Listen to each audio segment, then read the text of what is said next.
یہ جو انہوں نے جب ڈونلڈ لو نے یہ کہا سائفر میں کیا ہے, اس نے کہا عمران خان کو ہٹا دو عدم اعتماد میں. ابھی وہ موشن دائر نہیں ہوئی تھی پارلیمنٹ میں, تب اس نے ہمارے ایمبیسڈر کو کہا, اور ساتھ اس نے کہا کہ اگر اس کو ہٹا دو گے تو ہم معاف کر دیں گے. ہٹا دو گے تو یہ اچکن پہن کے بیٹھا انتظار کر رہا تھا نا. تو شہباز شریف بینیفیشری تھا اس کانسپریسی کا. لیکن آڈیو لیکس کے اوپر بھی وہ انکوائری کا آرڈر کیا ہے فرائیڈے کو. وہ کہہ رہے ہیں کہ پہلے آپ کا کوئی بندہ ڈارک ویب پہ آڈیو لیکس کر رہا تھا, پھر کسی اور نے آڈیو لیکس کیے, اس کے بعد وہ والا بندہ چپ ہو گیا. جو ان کے خلاف آئی تھیں آڈیو لیکس وہ آپ کا کوئی ہمدرد تھا, اس کے بعد کسی اور نے آپ کے خلاف والے ہیں کیے, آپ کی اور اعظم خان کی آڈیو لیکس, اور یوں آڈیو لیکس کا سلسلہ بند ہوا. پہلے تو یہ میرا اور جو اعظم کی آڈیو لیک, یہ پہلے مجھے یاد ہے انصار عباسی نے کہا تھا کہ میری اور اس کی لیک ہے, تو یہ تو اس سے بہت پہلے ہو گیا تھا. تو یہ تو جس نے بھی ہمیں ٹیپ کیا تھا اس نے یہ پہلے نکال دی تھی. جس میں کوئی ایک اور بھی کوئی آڈیو لیک ہے میرے گھر سے, میرے سیکیورڈ لائن سے بشرا بیگم کال کر رہی ہیں کسی کو, وہ بھی لیک کی گئی تھی. تو وہ آپ کو شک ہے کہ یہ پریزنٹ گورنمنٹ نے کیا ہے؟ وہ جس نے بھی کیا ہے, پہلے تو ٹیپ کیا کس نے. دیکھیں نا, اس کے بیچ میں بہت اہم چیز چھپ گئی ہے. پرائم منسٹر کی سیکیور لائن کی ٹیپس بنائی گئی اور لیک کی گئی. اب یہ تو چلیں, یہ ہے نا پوائنٹ سکورنگ ہے. مجھے یہ بتائیں کہ پرائم منسٹر کتنی اور باتیں کرتا ہے جو اسٹیٹ سیکرٹس ہیں, یعنی ملک کی بڑی اہم باتیں. اب یہ سوچ لیں کہ یہ ساری باتیں نکل کے چلی گئی ہیں ہمارے دشمنوں کے پاس, آڈیو لیکس تو اب ان کے پاس بھی چلے جائیں گے. یہ اتنا بڑا سیکیورٹی بریچ ہے. اچھا, میں نے پی ایم ایل این کی ایک پرائم منسٹر شہباز شریف صاحب کی کیبنٹ کے میں نے پوچھا کہ کیا مسئلہ کیا ہے, کیوں اتنا آپ شور مچا رہے ہیں سائفر کے کاغذ کے گم جانے. وہ کہتے ہیں کہ یہ ایک امپورٹنٹ ڈاکومنٹ ہے اور یہ کسی غلط ہاتھ میں اگر چلا جائے گا تو یہ ایک نیشنل سیکیورٹی ہیزرڈ ہے, اس لیے ہم کہہ رہے ہیں. جو کاپی آپ کی گم گئی ہے وہ کہہ رہے ہیں گمنی نہیں چاہیے تھی. دیکھیں, پوچھنا سب سے پہلے تو ان سے پوچھنا یہ چاہیے کہ یہ جو آڈیو لیکس ابھی نکلی ہیں, یہ تو نکلی ہیں جو اب ان کی, یہ تو ان کے ہوتے ہوئے پرائم منسٹر نکلی ہے نا. صحیح ہے. ان سے پوچھیں کہ یہ کتنی بڑی سیکیورٹی بریچ ہے کہ ملک کی پرائم منسٹر کی سیکیور لائن سے یہ جب ٹیپس نکلی ہیں تو یہ دشمنوں تک بھی پہنچ جائیں گی. صحیح ہے. اب پوائنٹ یہ ہے کہ اس میں اور کتنی چیزیں ہوں گی جو یہاں ڈومیسٹک پالیٹکس کے لیے نہ امپورٹنٹ ہو, لیکن ہمارے مخالف کے لیے تو بڑی اس میں ایسی چیزیں ہوں گی جو اسٹیٹ سیکرٹس ہیں. تو اس سے اگلا سوال یہ ہے کہ ہماری سیکیورٹی, جو ہماری سیکیورٹی ایجنسیز ہیں, کیا ان کو آج ان کو کسی کو تو پوچھنا ہوگا کہ کیا اتنا بڑا سیکیورٹی بریچ ہوا ہے, پرائم منسٹر کے آفس کی سیکیور لائن کی بریچ ہوئی ہے, کون ذمہ دار ہے اس کا؟ ایک انکوائری کمیٹی بٹھائی ہے انہوں نے, اس کا کچھ پتہ نہیں ہے اس کا. چلیں اس میں اب جو نہیں, اور بائی دا وے ہماری انٹیلیجنس ایجنسیز کو اپنا بھی سوچنا چاہیے کہ آپ کیا کر رہے ہیں, دھمکیاں دلوا رہے ہیں لوگوں کو, کوئی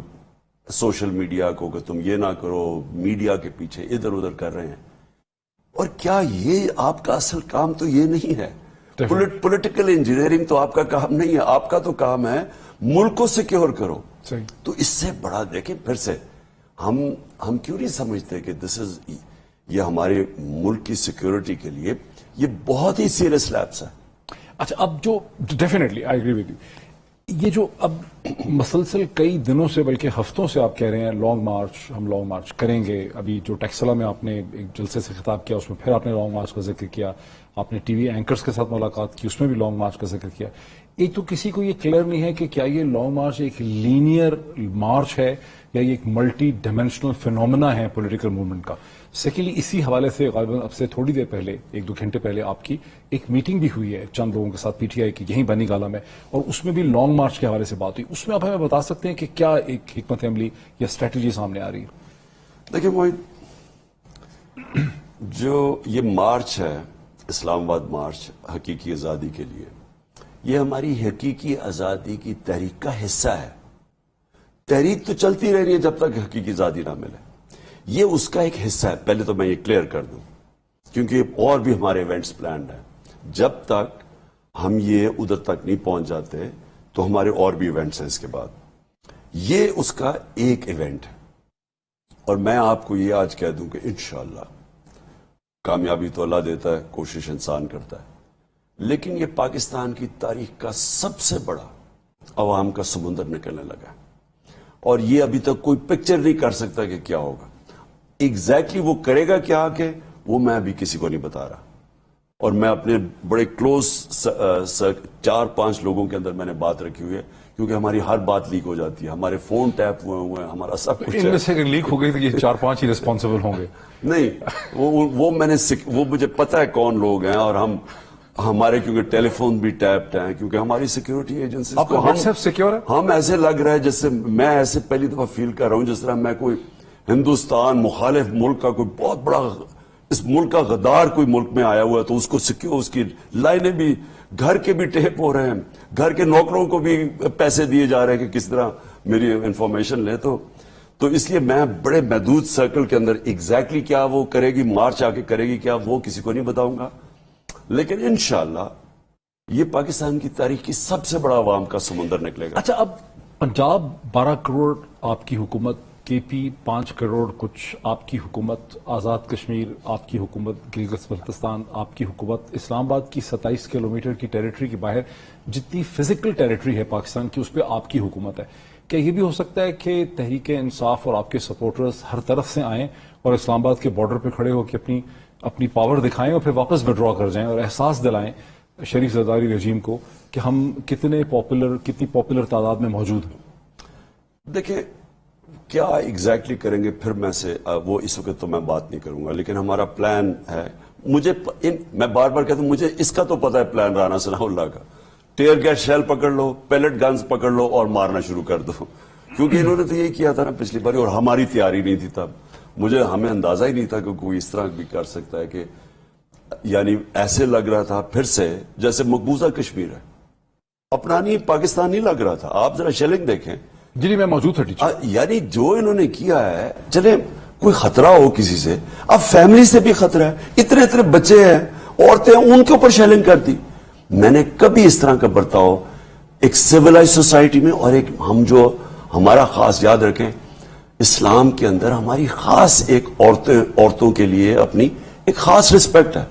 آج مریم نواز عورت نہ ہوتی تو یہ جیل میں ہوتی، اس کے بھائی ہوتے نا، یا دونوں جیل میں ہوتے، وہ باہر بھگا دیا انہوں نے، کیونکہ ہم عورتوں کو اسپیشل ٹریٹمنٹ دیتے ہیں. تو میں نے کبھی نہیں دیکھا کہ دیکھتے ہوئے عورتوں کو جو بے دردی سے انہوں نے ان کے اوپر اٹیک کیا. تو ان کا تو پتہ ہے ہمیں، ان کی ساری تاریخ یہ ہے، یہ فیشسٹ ہے، ان کے اندر کبھی ڈیموکریسی آس پاس سے نہیں گزری. ان کو صرف ڈیموکریسی اپوزیشن میں یاد آتی. لیکن گورنمنٹ میں آ کے یہ ہمیشہ، میں صرف یہ کہہ دوں کہ گورنمنٹ میں آ کے ان سے بڑے ظالم اور فاشسٹ نہیں ہیں. اب ہم نے پلان ایسا بنایا ہوا ہے جو ان کو نہیں پتا. یہ انہوں نے اپنی پلاننگ کی ہوئی ہے، ہماری اپنی پلاننگ ہے، اور وہ ان کی پلاننگ بیچ میں دھری کی دھری رہنے چاہیے جو ہماری پلاننگ بن رہی ہے. اور وہ انشاءاللہ آپ وہ آہستہ آہستہ جب وہ ہماری مارچ شروع ہوگی لوگوں کو ایک کوشچن بریک سے پہلے، پنجاب حکومت آپ کی آ گئی، افسروں کے خلاف کوئی جینون اکاؤنٹیبلٹی جنہوں نے کیا تھا، خاص کر کے 24 مئی کی صبح کو جو لوگوں کے 4000 گھروں میں، فارم ہاؤسز میں پولیس چلی گئی جو نہیں جا سکتی تھی، پرائیویٹ سٹیزن تھے، سڑک پہ وائلنس ایک ڈفرنٹ چیز ہے، کوئی اکاؤنٹیبلٹی نہیں کی پنجاب حکومت نے، صرف ایس ایچ اوز کے خلاف کیسز بنائے، ان کو برطرف کر دیا. جو ڈی سی اوز ہیں، جو آفیسرز ہیں سینئر، ان سے جو پوچھنے کا عمل تھا کہ آپ نے کس کے احکامات پہ یہ خلاف ورزی کی، آپ نے، پولیس کہتی ہے ہمیں ڈی سی اوز نے کہا. میں نے تو مجھے تو پتا ہے کس کے پیچھے کون تھا اس کے، یہ تو مجھے آئیڈیا ہے. ادھر رہنے دیں آپ کی شو میں بات نہیں کرتا کہ وہ کون تھا. ویسے ہی کٹ جانا ہے. ہاں ویسے بھی کٹ جائے گا، لیکن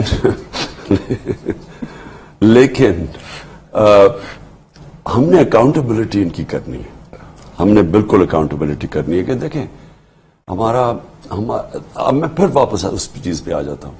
میرے سے اگر ایک چیز پوچھے نا کہ پاکستان کیوں پیچھے رہ گیا، وہ ہے رول آف لا. جب آپ کے ملک میں طاقتور کو پتا ہو کہ وہ قانون توڑے گا اور اس کو کوئی پکڑے گا نہیں، وہ ملک کبھی بھی آگے نہیں بڑھ سکتا.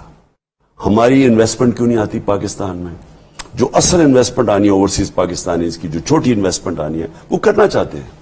ان کو پتا ہے کہ جب بھی عدالت میں جائیں گے یہاں اور یہاں، وہ باہر بیٹھے ہوں گے، ان کے پلاٹس کے اوپر قبضے ہو جاتے ہیں، وہ بیچارے چھڑوا نہیں سکتے.